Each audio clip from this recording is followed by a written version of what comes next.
Diwa ng Pasko ay di ko madama, wala ang pamilya, di ko makasama. Binubuno ang sentensyang pinataw, at ang paglaya ay di pa rin malinaw. Nagtitiis sa piling ng mga kakosa, nilalamig sa loob nitong selda.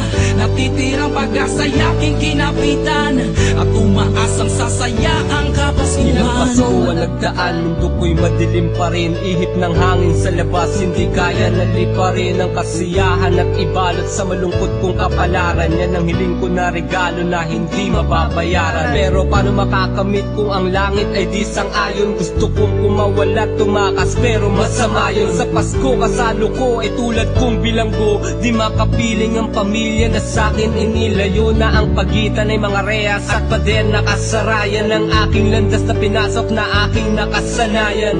Habang mga kaibigan ko ay masayang pinagdiriwang ang Pasko, kasama ko'y mga halang.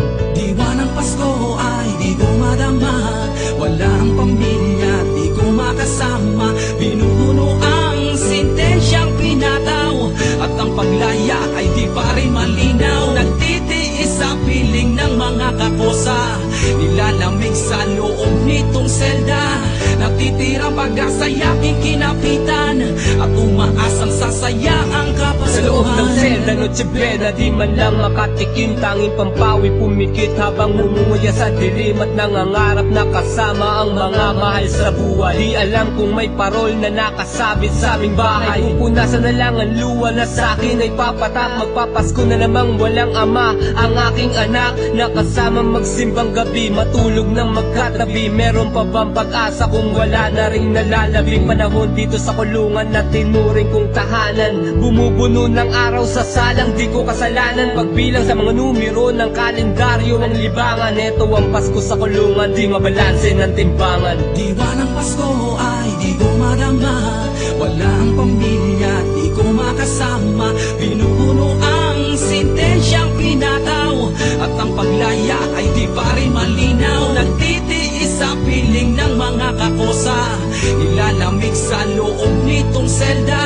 Natitirang pag-asa yaking kinapitan, at umaasang sasaya ang kapaskuhan. Pangalan ko ay Kiel, may anak 5 taon na. Nasa litrato niya lang ako nakita at nakilala. Sa paglaya ko meron pa bang pagkakataon na makasama? Makasama pa kaya? Di ko alam, hindi na yata. Disyembre ko'y madilim, walang liwanag na makita. Walang matanaw dito sa impyernong Bartolina. Ang kumikislap na ilaw na makulay na nakasabit sa akin ay parang abog. Pero pilit akong kumakapit at umaasa sa kasiyahan. Ako ay nakikihati sa kaarawan ni Kristo. Tayo'y sabay na babati. Walang pera, walang yaman, ni mahigaan na kutsyon. Walang handa kundi itong istang iniisip ko'y lechon. Mga kakosa ang karamay, pilit nagpapakaligaya. Kunwaring nakangiti pero sarili di nadaya. Di nagaya nung ako'y bata, may galak tuwing Pasko. Ngayon napasakit na pasansin, dami ng aking tato.